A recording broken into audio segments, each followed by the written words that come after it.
أهلا بكم في بودكاست جديد. البودكاست بتاع يوم الجمعة عن كيفية اكتساب قوة مناعية ضد البشر. طيب أنا اتكلمت قبل كده عن موضوع القوة المناعية دي، وبصراحة الفيديو ده كان أعلى نسبة مشاهدة في الفيديوز اللي أنا عملتها في القناة. actually هو كان بودكاست مش فيديو، بس اللي حابة أضيفه في البارت ده كمان هو بعض النصائح على شوية حلول نفسية نقدر نستخدمها. في البداية كده محدش هيكتسب قوة مناعية من فراغ. محاولة السيطرة على النفس أوقات العصبية وأوقات الانفعال مهمة، علشان أنا لو دخلت في حالة حرب أكيد اللي قدامي هيستسلم لحالة الحرب وهيبتدي يدخل معايا في حالة حرب منافسة، فهنبذل جهد مضاعف، هنبذل طاقة مضاعفة علشان حد فينا يكسب. واكيد زي ما انا هبقى عاوز اكسب في الحرب، الطرف اللي قدامي هيبقى عاوز يكسب الحرب، فاحنا الاتنين هنبقى بنبذل مجهود مضاعف ومخصوص في الحرب دي علشان نقدر نتعود ان احنا نمسك نفسنا. لازم نحاول على الاقل نتدرب على بعض القوى العقلية من التملك، انضباط النفس، محاولة الهدوء، وبنسميه بمعنى عامي كده مصطلح بيتوتي البرود. اللي يقدر يعمل البرود ده يعمله عادي جدا، بس المشكلة هنا في ان انا محاولش برضو ابقى عندي شخصية باردة واخلي اللي قدامي يستفز، او لو انا شفت موضوع اللي قدامي عنده حالة من الاستفزاز احاول اتملك نفسي زيادة علشان ما اخدش الحرب تاني معاه، او لو عرفت اسيطر على الموضوع ومخليهوش يستفز بسرعة، او مخليهوش اديله شوية حلول كمان ان هو انا ما كنتش اقصد، انا ما كانش كذا، انا اعمل كده طبعا بمنتهى الوضوح. طيب دي كانت اول نقطة. في نقطة معينة كده انا حابة اشرحها، وهي آية وجعلنا بعضكم فوق بعض درجات. انا بقالي كتير قوي ما اتكلمتش في موضوع القرآن ودخلته في موضوع التنمية البشرية وموضوع اكتساب القوى المناعية، بس في البداية كده انا هشرح الآية دي في اخر الفيديو علشان بس نحط ترتيبات القوى المناعية كلها ورا بعض. تحذير وتقوية الصلة بالله، لان ده مهم جدا في زيادة اليقين ودرجات اليقين، لان احنا محناش هنشوف ان ربنا هو اللي يقدر يحللنا مشكلتنا ويقدر يخلينا ما نحتاجش البشر كتير ونقدر نسيطر على افكارنا ونعمل انضباط وكل الكلام ده بدون ما يحصل الموضوع تدريجيا.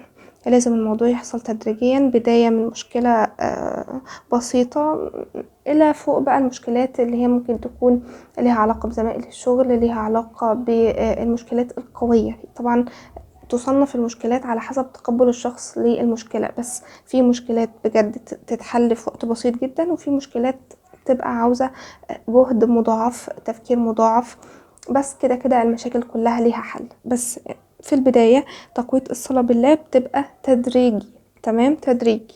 دي النقطة رقم 2. التقبل ان كل البشر اللي ممكن احتاج لهم ما يساعدونيش، لان لازم اقوي الصلة بالله اولا، لان لو قويت الصلة بالله ممكن يكون الاشخاص اسهل في التعامل، اسهل في الاحتياج، اسهل في ان انا اطلب منهم مساعدة. طب ازاي هنا بقى؟ لان دي النقطة رقم 3. زيادة الشكوى مع الله ووضع الله في قائمة انا متضايق، انا حزين، انا تعبان. فبالتالي لو انا حسيت باي شعور من الشعور ده هروح اقول الله واشكيله واحكيله زي ما كان سيدنا يعقوب بيعمل بالظبط، لانه هو في وقت لما اولاده رموا سيدنا يوسف في البحر، في البئر اسفة، ما كانش ينفع يروح يعاتبهم او بمعنى اصح ينتقدهم على اللي هم عملوه من اخطاء، لان اكيد هو كان عنده تفرقة عنصرية في البداية فحس بغلطه ان هو ممكن يكون اخطأ، فبالتالي تجاوز عن فكرة ان هو يروح يعاتبهم. وممكن برضو ما عاتبهمش علشان ما ينفعش نعاتب شخص شايف نفسه غلطان، شخص كذب، وجاءوا أباهم عشاء يبكون قالوا يا أبانا إن ذهبنا نستبق وتركنا يوسف عند متاعنا فأكله الذئب وما أنت بمؤمن لنا. معقول مش مصدقنا كمان؟ يعني لو مش مصدقنا بقى تبقى في مشكلة كبيرة. زي ما قلنا العتاب ما ينفعش لأشخاص معينين. تمام، من الآخر دي النقطة رقم 3. البعد عن النميمة والغيبة، لأن ده للأسف مش هيولد غير طاقة سلبية مع الناس، هو هيولد طاقة سلبية عموما بقى مع الناس، مع الحيوانات، مع الطيور، مع الحشرات، مش فارقة. تخيلوا ان انتوا عبارة عن كتلة طاقة سلبية ماشية في الشارع، فبالتالي هتجذبوا اكيد طاقة سلبية، ذبذبات طاقة سلبية كلها.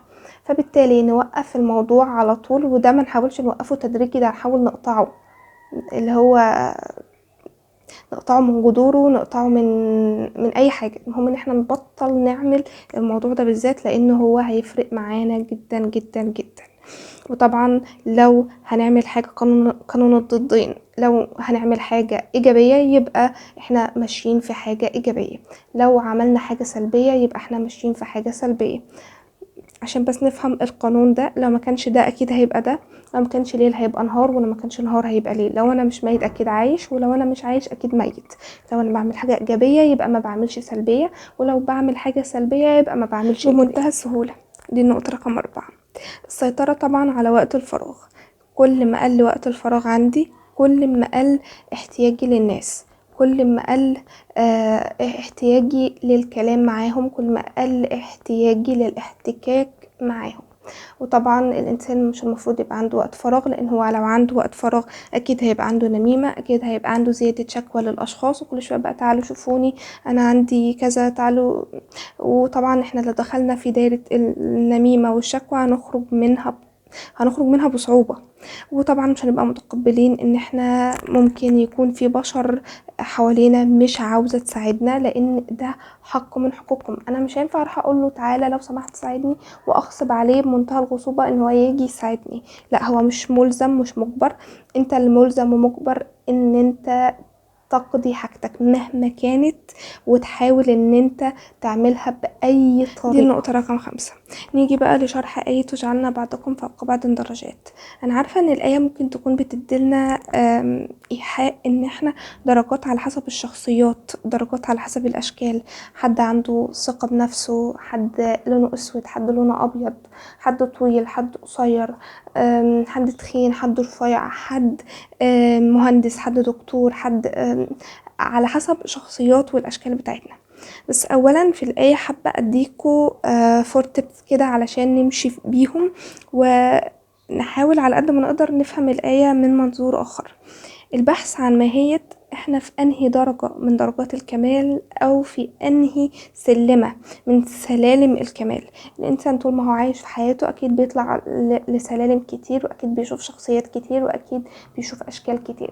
بس احنا في انهي شكل، في انهي شخصية، في انهي سلمة، في انهي درجة من درجات الكمال، في انهي درجة من درجات النقص، في انهي درجة من درجات الاستماع للعقل الباطن، وكل الكلام ده.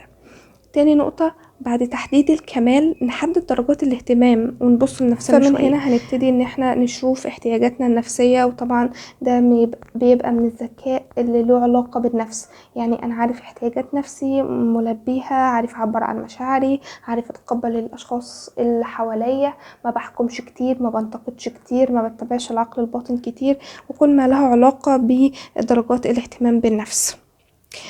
تالت حاجة بعد كل ده تحديد الأمان. دايرة الأمان أو السيف سيركل اتكلمت معاكم عليها كتير جدا، ودي برضو من الحاجات اللي ظهرت مؤخرا، وطبعا تدخل في اكتساب قوة مناعية ضد البشر.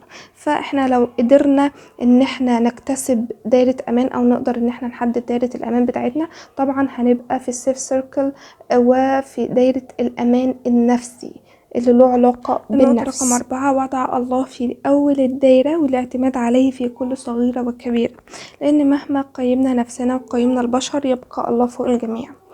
ده اختصار مهم جدا جدا جدا لكل الشرح بتاع الاكتساب القوى المناعية في الجزء الأول وفي البارت ده برضو.